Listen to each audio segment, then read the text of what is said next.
ഇസ്രായേലിനെ മോശ നയിച്ചതുപോലെ മിശിഹാനാഥൻ നമ്മെ നയിക്കും യാത്ര. ഇസ്രായേലിനെ മോശ നയിച്ചതുപോലെ മിശിഹാനാഥൻ നമ്മെ നയിക്കും യാത്ര.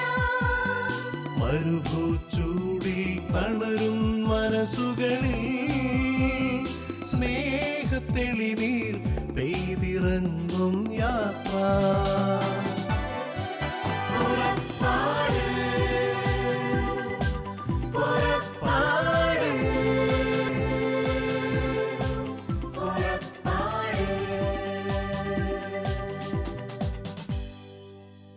സ്നേഹം നിറഞ്ഞ ഷാലോം ടിവിയുടെ എല്ലാ പ്രേക്ഷകർക്കും പുറപ്പാടിൻ്റെ പുതിയൊരു എപ്പിസോഡിലേക്ക് സ്വാഗതം. കഴിഞ്ഞ ആഴ്ചയിൽ നമ്മൾ ശ്രവിക്കുകയുണ്ടായിരുന്നു സ്നേഹം, കരുണ, ആ മനോഭാവം കൊണ്ട് ദൈവജനം നിറയുമ്പോൾ, ആ ക്രിസ്തുവിൻ്റെ സ്നേഹം കൊണ്ട് മറ്റുള്ളവരെ നിറയ്ക്കുമ്പോൾ ജീവിതം സാഫല്യമാവുകയാണ്. ഡേവിസ് ചിറമേലച്ചൻ്റെ അനുഭവങ്ങളിലൂടെയാണ് ഈ ആഴ്ചയിൽ നമ്മൾ യാത്ര ചെയ്യുക. അച്ഛനെ സ്നേഹത്തോടെ ഈ വിഷയത്തിലേക്ക് സ്വാഗതം ചെയ്യുന്നു. നന്ദി. വീണ്ടും നിങ്ങളെ കാണാൻ സാധിച്ചതിൽ സന്തോഷം. അച്ഛാ, വളരെ സന്തോഷം ഞങ്ങൾക്കും. കഴിഞ്ഞ ആഴ്ചയുടെ തുടക്കമായിട്ട് നമ്മൾ ചോദിക്കുക, യുവജനങ്ങൾ അച്ഛനോട് എങ്ങനെയാണ് അവരുടെ കാഴ്ചപ്പാടുകൾ, ഇടപാടുകൾ ഒക്കെ? ഇന്ന് നമ്മുടെ യുവാക്കളെ, യുവതികളെ സംബന്ധിച്ചിടത്തോളം അവർ ആഗ്രഹിക്കുന്നത് ജീവിതത്തിൻ്റെ റോൾ മോഡലുകൾ കാണാനാണ്. അതെ, ഇന്ന് അതാണ് ഇല്ലാതെ പോകുന്നത്. നമുക്ക് അവരെ പഠിപ്പിക്കുക, അവരെ വലിയ ഡോക്ടറാക്കുക, എഞ്ചിനീയറാക്കുക, പൈലറ്റാക്കുക, വക്കീലാക്കുക, ഇതൊക്കെ മാതാപിതാക്കളുടെ ഒരു ഭ്രമമായിട്ട് ഇപ്പോൾ പോയിക്കൊണ്ടിരിക്കണേ. അവരെ യേശുക്രിസ്തുവിൻ്റെ സ്നേഹത്തിൻ്റെ, നിത്യതയുടെ മഹത്വത്തിൻ്റെ തലങ്ങളെ പഠിപ്പിക്കാൻ മാതാപിതാക്കൾ മറന്നു പോണു.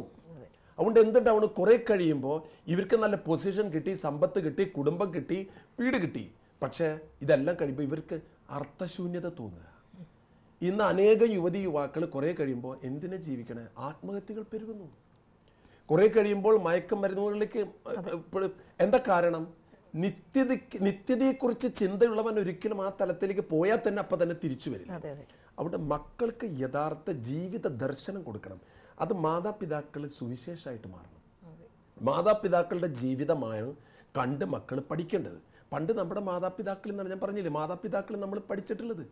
ഏത് ജീവിത നന്മ നിറഞ്ഞ മനുഷ്യരുടെ ജീവിതം നോക്കിയോ, നമ്മുടെ മാതാപിതാക്കൾ നമ്മൾ പഠിപ്പിച്ചിട്ടുള്ളത് ഒരു തെറ്റ് മോനെ അത് തെറ്റ് ചെയ്യരുതടാ എന്ന് പറയാൻ, അത് പറയുമ്പോൾ അത് ഉൾക്കൊള്ളാൻ ഈ ഒരു ദൈവിക സാന്നിധ്യം നമ്മുടെ കുടുംബത്തിൽ. ഇത് രണ്ടും ഇപ്പം നഷ്ടപ്പെട്ട പറയാൻ മാതാപിതാക്കൾക്ക് പേടിയാണ്. നമ്മൾ പല ധ്യാനങ്ങളിലും ചെല്ലുമ്പോൾ പേരൻസിനെ കൂടെ ഇരുത്തിയിട്ട് ചോദിച്ചാൽ ഇരുട്ടിനെ മാത്രം ഇഷ്ടപ്പെടുന്ന ഒരു തലമുറയെ നമ്മൾ കാണുന്നുണ്ട്. എപ്പോഴും മുറി അടച്ചിടുക, അതുപോലെ തന്നെ മൊബൈലിൽ തന്നെ ജീവിതം നയിക്കുക. അവരോട് പറയാൻ മാതാപിതാക്കൾക്ക് ഭയമാണ്.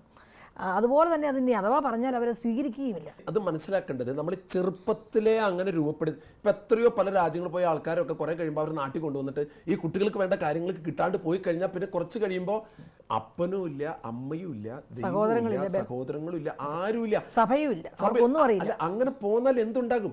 ഒറ്റപ്പെട്ട ഒരു മനുഷ്യൻ ഈ ഭൂമിയിലെ നരകമാണ് അവൻ അനുഭവിക്കുന്നത്. അതുകൊണ്ട് എല്ലാ മനുഷ്യരോടും ജീവിത ബന്ധങ്ങൾ വെച്ച് പുലർത്താൻ യുവാക്കൾക്ക് സാധിക്കണം. സ്ട്രെയിറ്റ് ആയിട്ട് ഞാൻ പറഞ്ഞു, നിങ്ങൾക്ക് കുറവുകളോ തെറ്റുകളോ കുറ്റങ്ങളോ ഒക്കെ ഉണ്ടായിക്കോട്ടെ, അതൊക്കെ മനുഷ്യ സഹജമാണ്. ഓപ്പൺ ഇറ്റ് ഔട്ട് പറയുക, ഇങ്ങനെ തെറ്റുപറ്റി എനിക്ക് പറയണം. അതെ, അതിനകത്ത് ഞാൻ അഭിമാനത്തോടെ ഓർക്കുകയാണ്, ഒരു പറ്റം യുവജനങ്ങൾക്ക് അച്ഛനെ വലിയ ഇഷ്ടമുണ്ട്. ഞാൻ പല സ്ഥലങ്ങളിൽ ധ്യാനിപ്പിക്കുന്ന സമയത്തൊക്കെ അച്ഛനെ വളരെ ബഹുമാനമുണ്ട്, സ്നേഹമുണ്ട്. അപ്പോൾ അവർക്ക് വേണ്ടി അച്ഛന് എന്ത് ചെയ്യാൻ സ്വപ്നത്തിൽ? എനിക്ക് യുവാക്കളോട് പറയാനുള്ളത്, നിങ്ങൾ നിങ്ങളുടെ കാര്യം മാത്രം ആലോചിച്ച് ജീവിക്കുന്ന ഒരു ജീവിതം നയിച്ചാൽ നിങ്ങളുടെ ജീവിതത്തിലെ ആത്മീയത ഇല്ലാണ്ടാകും. ഇത് എനിക്ക് പഠിക്കണം.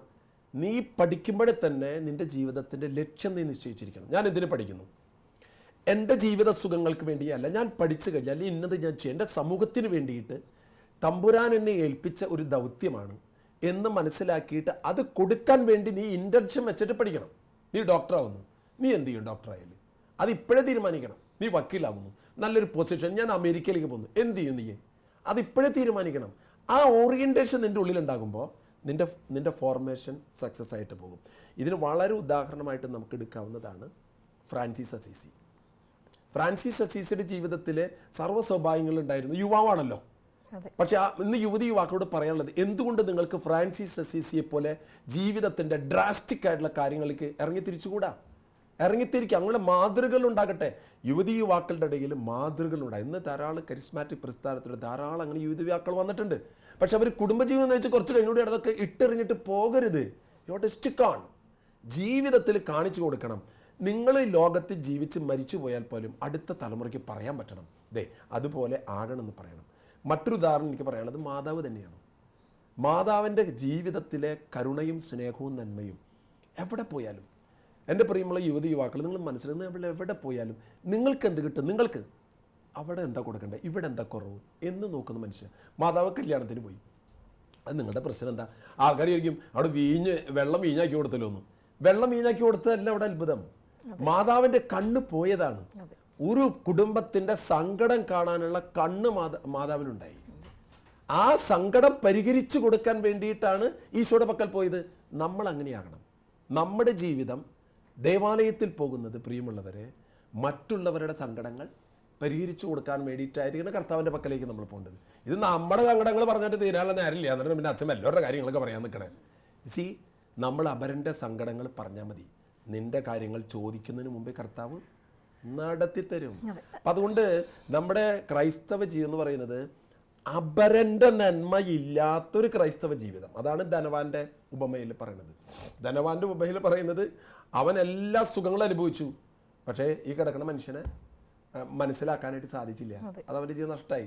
അവസാന വിധിയിൽ കർത്താവ് അതാ പറയുന്നത്. അവസാന വിധിയിൽ എനിക്ക് വിശന്നു, നീ എനിക്ക് തന്നില്ല. അതാണ് മാർപ്പാപ്പ ഇന്ന് ലോകത്തോട് പറയുന്നത്. വിശക്കുന്നവനുണ്ട്, വെള്ളം കിട്ടാത്തവനുണ്ട്, പരദേശിയുണ്ട്, ജയിലിലുണ്ട്. ഇവരെ കുറിച്ചും നമുക്ക് ചിന്തയില്ല. എന്നെ കേൾക്കുന്ന ആൾ, നിങ്ങൾ എപ്പോഴും ചിന്തിച്ചിട്ടുണ്ടോ ജയിലിൽ പോയിട്ടുണ്ടോ? ഞാൻ ജയിലിൽ പോയിട്ടുണ്ട്. ഭക്ഷണം കൊടുത്തിട്ടുണ്ടോ? ഞാൻ ഭക്ഷണം കൊടുത്തിട്ടുണ്ട്.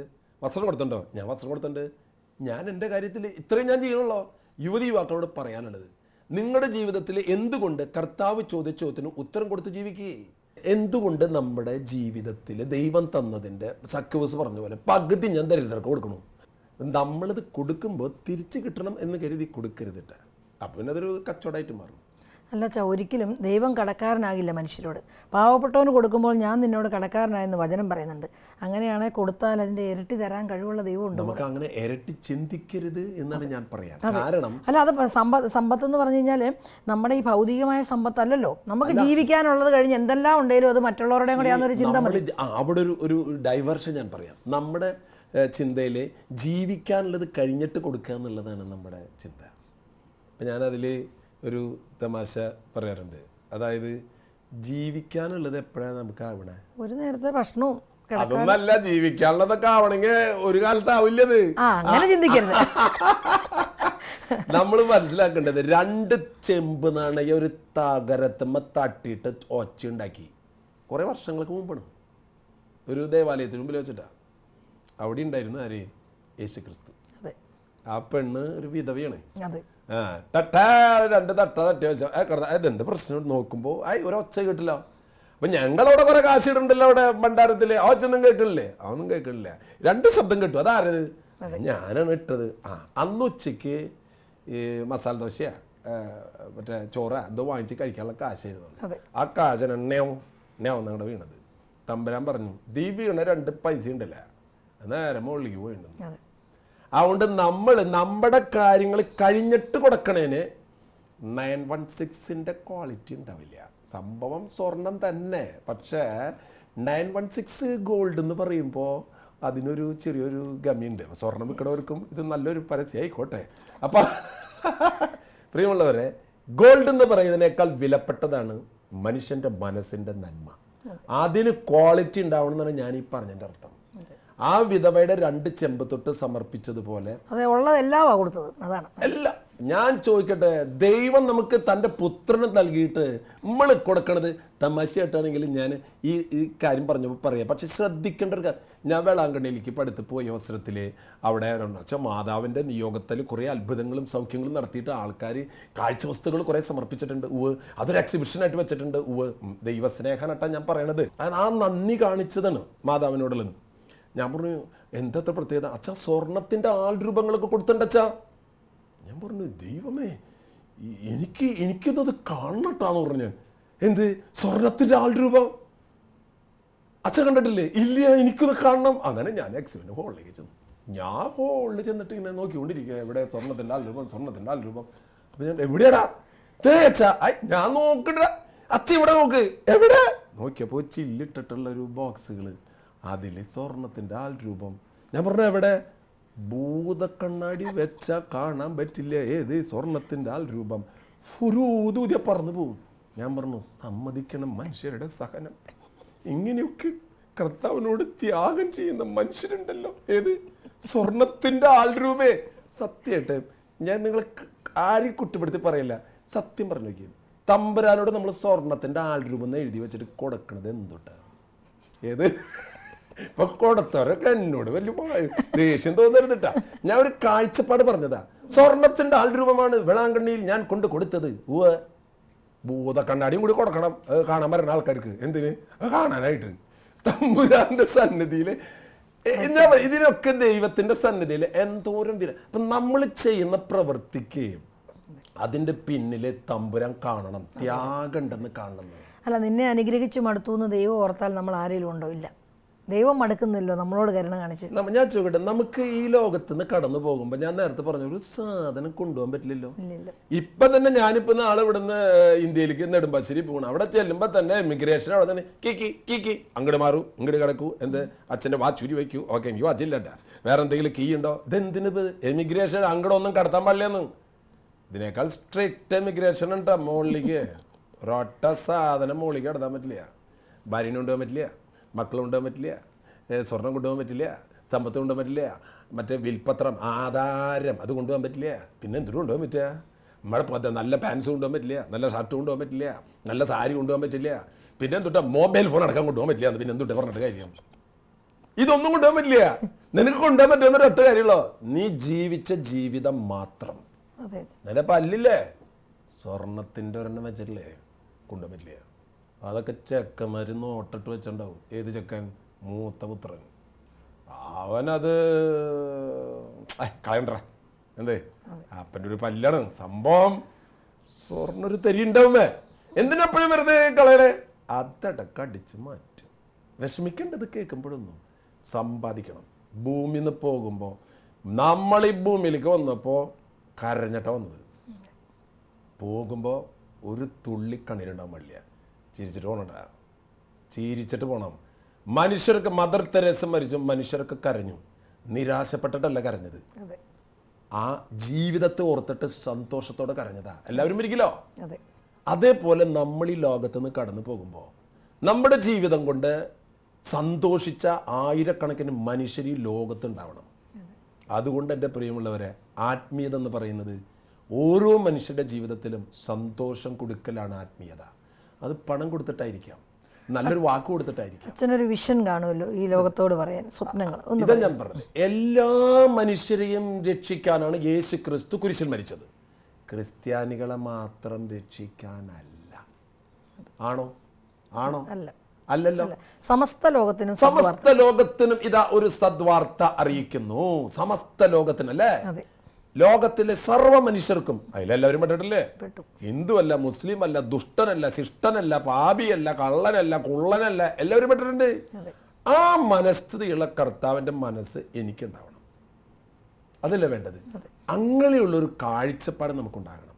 അല്ലാണ്ട് എൻ്റെ വല്യപ്പൻ്റെ മോൻ, എൻ്റെ ഇളയമ്മയുടെ മോൻ, എൻ്റെ അമ്മയുടെ മോള്, ഇങ്ങനൊരു വട്ടം വരയ്ക്കാണ്ട് എല്ലാ മനുഷ്യർക്കും വേണ്ടി മരിച്ച യേശു ക്രിസ്തു, എല്ലാ മനുഷ്യർക്കും വേണ്ടി ജനിച്ച യേശു ക്രിസ്തു, എല്ലാ മനുഷ്യർക്കും വേണ്ടി ജീവിച്ച യേശു ക്രിസ്തു, ഈ കാഴ്ചപ്പാടുള്ള മനുഷ്യരായി ജീവിച്ചാൽ ഉറപ്പിട്ട ഗ്യാരണ്ടി നിങ്ങളുടെ മനസ്സിൽ എപ്പോഴും സന്തോഷം ഉണ്ടാവും. ഉറക്കത്തിൽ പോലും കിടന്നിട്ട് നിങ്ങൾ പെട്ടെന്ന് ചിരിക്കും. ജീവിച്ച് ഉണർന്നിരിക്കും മാത്രമല്ല, ഓർക്കത്തിൽ എന്തിനും ഓർക്കത്തിൽ ചിരിക്കണേ അല്ല, പെട്ടെന്ന് ഓർമ്മയിൽ ജീവിതത്തിൻ്റെ ആ പ്രവൃത്തികളാൽ സന്തോഷിക്കണം. ഇന്ന് അനേകം പേർക്ക് സന്തോഷമില്ല. ആശുപത്രി ചൊല്ലുന്ന ആൾക്കാർ, ആശുപത്രിയിൽ നിങ്ങൾ കണ്ടിട്ടില്ലേ ആൾക്കാരൊക്കെ നടക്കണ്? അവിടെയൊക്കെ ആൾക്കാരുടെ മുഖം കണ്ടിട്ടുണ്ടോ? പ്രത്യേക തരം മുഖം. ആശുപത്രി കൊണ്ട് ആൾക്കാരൊക്കെ പ്രത്യേക ഒരു മുഖം. ലോകത്തിന് മുഴുവൻ ആൾക്കാർ ഇങ്ങനെ നടക്കണേ, ഒരു സന്തോഷമില്ല. സർവ സൗഭാഗ്യങ്ങളുണ്ട്, സന്തോഷമില്ല. അന്തോണിയുടെ ആശുപത്രി പോയ കഥ ഞാൻ പറയാറുണ്ട്. അന്തോണിയുടെ ആശുപത്രി ഡോക്ടർ പറഞ്ഞു, ഇരിക്കൂ, പേര് അന്തോണി, വയസ്സ് 72, ഓക്കെ, എന്താ അസുഖം? അപ്പോൾ എന്നിട്ട് പറഞ്ഞു, ഇങ്ങനെ നോക്കിയിരിക്കുക, പറയൂ അസുഖം എന്താണ്? ഹാർട്ട് അറ്റാക്ക് ഉണ്ടോ? നെഞ്ചത്ത് വേദന ഉണ്ടോ? ഒന്നുമില്ല. പിന്നെന്താ? ഒരു സുഖമില്ല. എന്ത്? ഒരു സുഖമില്ല. അതല്ല അസുഖം കിഡ്നിക്ക് വല്ല അസുഖം ഉണ്ടോ? ഇല്ല, കിഡ്നി അസുഖമൊന്നുമില്ല. പിന്നെ പുറത്ത് വേദന? ഇല്ല. മുട്ട് തേയ്മാനം? തോളല്? പിന്നെ എന്താ സുഖം? ഒരു സുഖമില്ല. എല്ലാ അസുഖം പറയോട് സമയം കളയല്ലേ, അതാ പറഞ്ഞത്. ഒരു സുഖമില്ല. കാര്യം പറ. ഡോക്ടർ എൻ്റെ അസുഖത്തിന് ഏത്? എന്താ അസുഖം? ഒരു സുഖമില്ലെന്ന്. അതുകൊണ്ട് എന്നെ കേൾക്കണ ആൾക്കാരോട് ഈ അന്തോണിയേട്ടൻ്റെ അസുഖം വരുത്താണ്ട് നോക്കിക്കോട്ടെ. അതുകൊണ്ട് എൻ്റെ പ്രിയമുള്ളവരെ, ജീവിതത്തിൽ ആത്മീയത എന്ന് പറയുന്നത് ആത്മീയ സന്തോഷമാണ്. നമ്മുടെ ജീവിതത്തിൻ്റെ ദുഃഖങ്ങളോ വേദനകളോ ഏത് പരീക്ഷകളോ കടന്നു പോയാലും ഒരവസാനമുണ്ട്, മരണം. അത് നിത്യതയിലേക്കുള്ള ജീവിതത്തിൻ്റെ വാതിലാണ്. അവിടെ കരയാതിരിക്കണമെങ്കിൽ ഇപ്പോഴേ പരിശ്രമിച്ചോ. സമയം തെല്ലും തന്നില്ല, ദൂതൻ പ്രാർത്ഥന കേട്ടില്ല, പാട്ടില്ലേ? എഴുതി വരികളാ. ആ പാട്ടൊക്കെ ഞാൻ ചില ശവടപ്പിൽ പാടുന്ന സമയത്ത് എനിക്ക് തന്നെ ചില മനസ്സിൽ സംഘർഷം വരാറുണ്ട്. വേറെ ഒന്നല്ല, ഈ മരിച്ചു കിടക്കണ ആൾക്ക് 90 വയസ്സ്. ഞാൻ ഈ പാട്ട് പാടുമ്പോൾ എനിക്ക് തന്നെ വിഷമമാറുണ്ട്. സമയം തന്നില്ല. ഈ മനുഷ്യന് 90 വയസ്സ് വരെ സമയം കൊടുത്തിട്ട് ഈ പാട്ടൊന്ന് മാറ്റി പാടാന്ന് ആഗ്രഹിക്കുകയാണ്ട്. ഏത് 90 വയസ്സ് വരെ സമയം കൊടുത്ത ആൾക്ക് സമയം തെല്ലുന്ന എങ്ങനെ ഈ പാട്ട് പാടണം? യോജിക്കണില്ല. അവിടെ സമയം കുറേ തന്നൂലോ എന്നൊരു പാട്ട് പാടണം. അതുകൊണ്ട് പ്രിയമുള്ളവരെ, സമയം തീരെയില്ല. അതുകൊണ്ട് ജീവിതത്തിൽ എന്ന് തീരുമാനം എടുത്തോ സമ്പാദിക്കാൻ, കോടികൾ നിത്യതയിൽ നിങ്ങൾ സമ്പാദിച്ചു വയ്ക്കുകയും മദർ തെരേസയുടെ വിശുദ്ധ പദവിയുടെ പ്രഖ്യാപനത്തിന് റോമിൽ പോകാൻ ഭാഗ്യം കിട്ടിയ ആൾക്കാരില്ലേ, തിരിച്ചു വരുമ്പോണ്ടല്ല മദർ തെരേസ ജീവിച്ച പോലെ ജീവിക്കുന്നതാണ് ആൾക്കാരൊക്കെ വിചാരിച്ചിരിക്കുന്നത്. ജീവിക്കണ്ട അല്ലേ? ഞാനിങ്ങനെ തമാശയായിട്ട് പറയാറുണ്ട്. കർത്താവ് വിധിയുടെ ഉപമ പറഞ്ഞിട്ടുണ്ടല്ലോ, അതിൽ വലത്ത് വശത്ത് നന്മ ചെയ്തവർ, ഇടത്ത് വശത്ത് തിന്മ ചെയ്തവർ. അപ്പം അന്നത്തെ ഒരു സംഭവം ഞാൻ ഇടയ്ക്ക് ഇങ്ങനെ സ്വപ്നം പോലെ കാണാറുണ്ട്. യാക്കോബ് കോവണി സ്വപ്നം കണ്ടില്ല, ഞാൻ സ്വപ്നം കണ്ടത് കോവണിയിൽ ഒരു മതിലെ സ്വപ്നം കണ്ട. അതായത് അവസാന വിധി ദിവസത്തിൽ ദൈവമായ കർത്താവ് അബ്രാഹാം, ഇസ്ഹാക്ക്, യാക്കോബിന് ദൈവം പത്രോസും എല്ലാം നിൽക്കുന്ന സമയത്ത് സ്വപ്നം കാണുന്നത് ഞാൻ. നന്മ ചെയ്തവർ ഞങ്ങൾ വലതു ഭാഗത്ത്, തിന്മ ചെയ്തവർ ഇടതു ഭാഗത്ത്. പത്രോസ് നോക്കുമ്പോൾ ഒരു പറ്റ ആൾക്കാർ കൂട്ടായിട്ട് നിൽക്കണം. വെച്ച് നിങ്ങളെന്താ നിൽക്കണേ? അല്ല, നന്മയൊന്നും ചെയ്യാൻ പറ്റിയില്ല, തിന്മയൊന്നും ചെയ്തിട്ടുമില്ല. അപ്പം ഞങ്ങളിപ്പോൾ ഇപ്പം എന്തിപ്പോൾ ചെയ്യുക? അപ്പോഴാണ് എൻ്റെ മനസ്സിൽ വന്നു, ഈ നന്മ ചെയ്തവരെയും തിന്മ ചെയ്തവരെയും വേർതിരിക്കുന്നൊരു മതിലുണ്ടാവാൻ സാധ്യതയുണ്ട് സ്വർഗത്തിൽ. അപ്പം കടത്ത പത്രോസ് പറയും, ഒരു കാര്യം ചെയ്യേ, മതിൽമ കയറിയിരിക്കേ. അങ്ങനെ കംപ്ലീറ്റ് ആൾക്കാർ മതിൽമലായിരിക്കും. ഏത്? ഈ നന്മ ചെയ്തവരും തിന്മ ചെയ്തവരും നടുവിലുള്ള മതിൽമ. പിന്നെ സ്വർഗത്തിൽ മതിലായതുകൊണ്ട് നമുക്ക് സമാധാനമായിട്ടിരിക്കാം, കുപ്പിച്ചിലുണ്ടാവില്ല കേട്ടോ. അതുകൊണ്ട് മനസ്സിലാക്കുക, ഈ മതിലും ഇരിക്കണ അവസ്ഥ ആകരുത്. അതുകൊണ്ടായിരിക്കും വെളിപാട് പുസ്തകത്തിൽ പറഞ്ഞത്, ഒന്നേ നീ ചൂടുള്ളവനോ അല്ല തണുപ്പുള്ളവനോ ആയിരിക്കും, രണ്ടിനും ഇടയ്ക്ക്.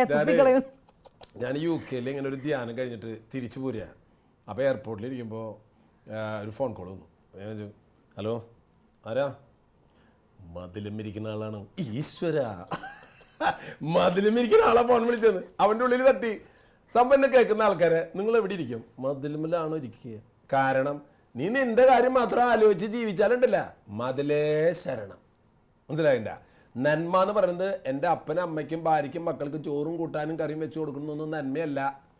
അത് നിന്റെ ഡ്യൂട്ടി.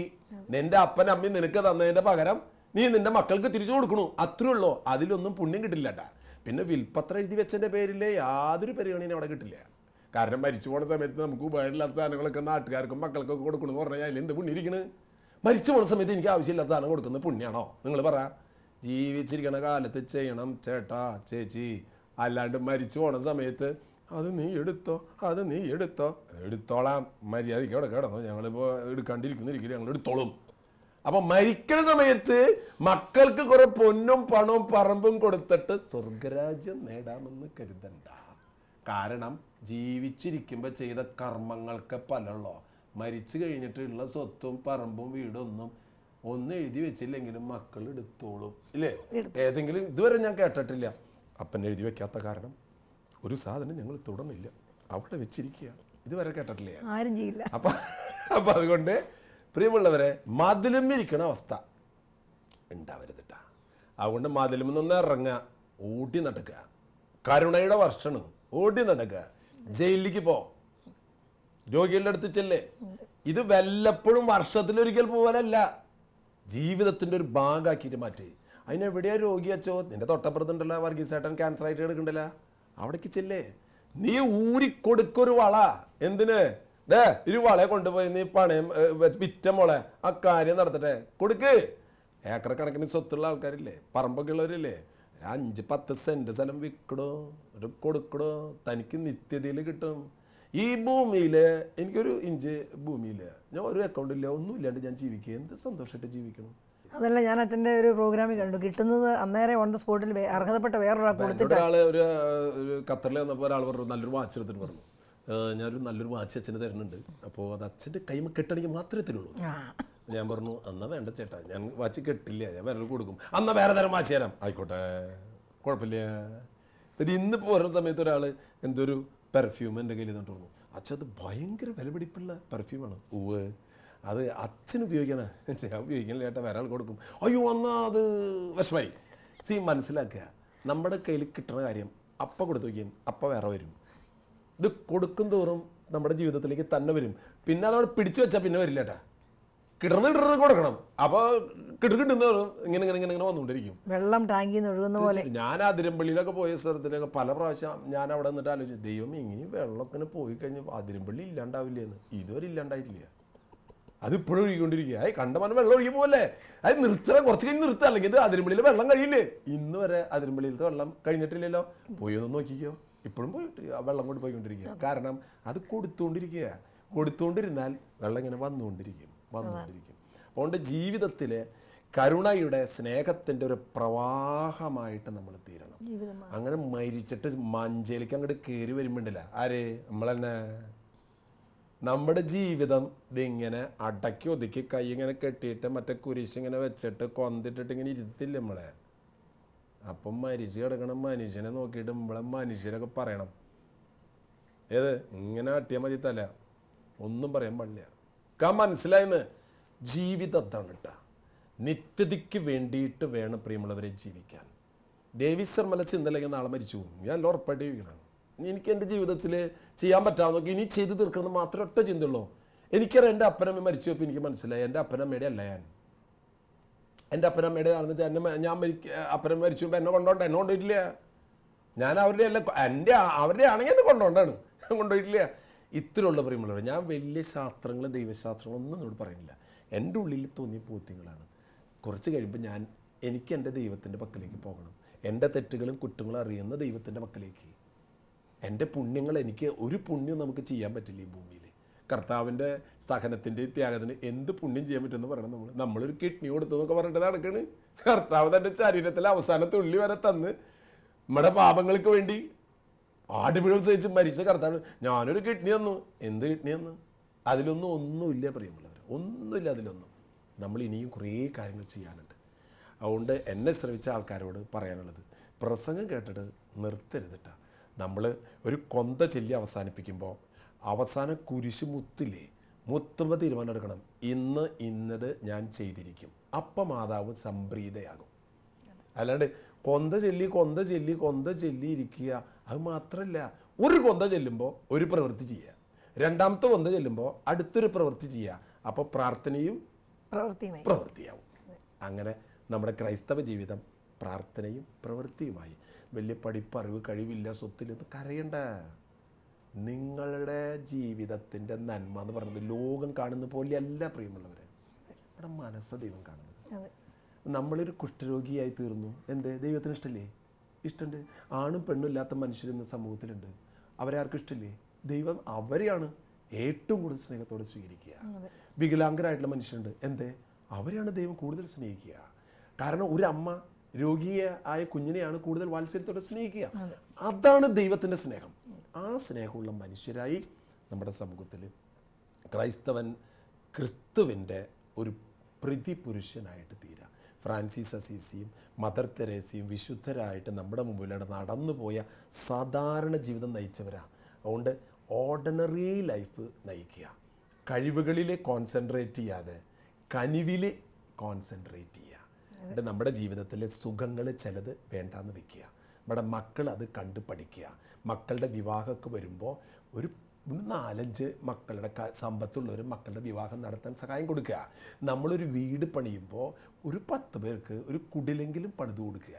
നമ്മുടെ മക്കളെ പഠിപ്പിക്കാൻ 4-5 കോടി ചിലവഴിക്കുമ്പോൾ ഒരു 5-10 കുട്ടികളെ 10ാം ക്ലാസ്സിലെ ഒരു പ്രീ ഡിഗ്രിക്കിൽ പഠിപ്പിക്കാൻ വഴിയാക്ക്. ഒരു ജയിലിൽ പോയിട്ട് അവിടെയുള്ള മനുഷ്യർക്ക് നിങ്ങൾക്ക് ഒരു നേരത്തെ ഭക്ഷണം ഞങ്ങൾ തരാട്ടാന്ന് പറയേ. ഒരു പെരുവഴിയിൽ കിടക്കുന്ന മനുഷ്യരെ കാണുമ്പോൾ നിങ്ങളുടെ വീട്ടിൽ നടത്താൻ പറ്റില്ലെങ്കിൽ എടാ നമ്മുടെ വണ്ടി എടുത്താടാ, ആ മനുഷ്യൻ കൊണ്ടിട്ട് ഇവരൊക്കെ നോക്കണം മനുഷ്യരില്ലേ, അവരെ കൊണ്ട് ചെന്ന് എത്തിച്ചു കൊടുക്ക്. അതൊക്കെ ചെയ്ത് വന്നിട്ട് കുളിച്ചിട്ട് ഈശോടത്തിനെടുത്തിന് നിന്നിട്ട് ഈശോടത്തിനെടുത്തമേ ഈ കുടുംബത്തെയും ഞങ്ങൾ ഓരോരുത്തരെയും എന്നങ്ങടെ പ്രതിഷ്ഠിക്കുക. അപ്പം അതുകൊണ്ട് നമ്മളൊക്കെ ക്രൈസ്തവ ജീവിതം നയിക്കാൻ തയ്യാറായാൽ ഈ ലോകത്തിലെ അക്രമങ്ങൾ, ഇപ്പോൾ ധാരാളം കഴുത്തിറക്കലും ദ്രോഹങ്ങളൊക്കെ ഇല്ലേ, ഇതൊക്കെ അവസാനിക്കാൻ ഒരൊറ്റ മാർഗമുള്ളൂ. നമ്മൾ കർത്താവിൻ്റെ പാതയിലൂടെ സഹനത്തിൻ്റെ ചവിട്ടുപടികൾ ചവിട്ടിയിട്ട് രക്തച്ചൊരിച്ചൽ ചെയ്യുന്ന മനുഷ്യരുടെ മുൻപിൽ ജീവിത സാക്ഷ്യങ്ങൾ കൊടുത്താൽ തന്നെ അതില്ലാണ്ടാവും. അതായത് ഒരു തിരി കത്തിച്ചാൽ ഇരുട്ട് എവിടെയോ മാഞ്ഞു പോകുന്നത് പോലെ നമ്മളെ സഹനത്തിൻ്റെയും ത്യാഗത്തിൻ്റെ യേശുക്രിസ്തു എന്ന കരുണയുടെ തിരി നമ്മുടെ ജീവിതത്തിൽ കത്തിച്ച് അവർക്ക് വെളിച്ചം കൊടുക്കാനിടയായാൽ നമ്മുടെ പുറപ്പാട് നിത്യതയിലേക്ക് സ്നേഹത്തിൻ്റെ വിശ്വദീപമായി പറന്നു പോകുന്നത് പോലെയായി. അച്ഛാ ഒത്തിരി നന്ദി. ഇത്രയും നേരം അച്ഛൻ്റെ മനസ്സ് തുറന്ന് അച്ഛൻ സംസാരിക്കുകയായിരുന്നു. ഒരു പക്ഷേ ഇന്ന് കാണാത്തൊരു മനോഭാവമാണത്. മനസ്സിലുള്ളത് അതുപോലെ പറയാനുള്ള ബലം പിടിച്ച് സംസാരിക്കുന്ന ഒരു ഇടയ്ക്കാണ് നമ്മൾ ജീവിക്കുക. പക്ഷെ അച്ഛൻ നിഷ്കളങ്കമായി അച്ഛൻ്റെ മനസ്സിനെ അതുപോലെ ലോകത്തോട് പറയുകയായിരുന്നു. അച്ഛൻ്റെ ആഗ്രഹം കരുണയുള്ള, അതായത് ഈ ക്രിസ്തുവിൻ്റെ മനോഭാവമാണ് മറ്റുള്ളവർക്ക് വേണ്ടതെന്നുള്ളതാണ്. അത് നടക്കാൻ വേണ്ടി നമുക്ക് പ്രാർത്ഥിക്കാം. അനേക കാര്യങ്ങൾ അച്ഛൻ്റെ കൂടെ ചേർന്ന് യേശുവിൻ്റെ ആ മനോഭാവത്തിലേക്ക് കടന്നു വരാൻ ഇടവരുത്തട്ടെ. ഞങ്ങൾക്ക് വേണ്ടി അച്ഛൻ പ്രാർത്ഥിക്കണം. നന്ദി, നമസ്കാരം. എല്ലാവർക്കും ഈശോയുടെ സ്നേഹവും സമാധാനവും.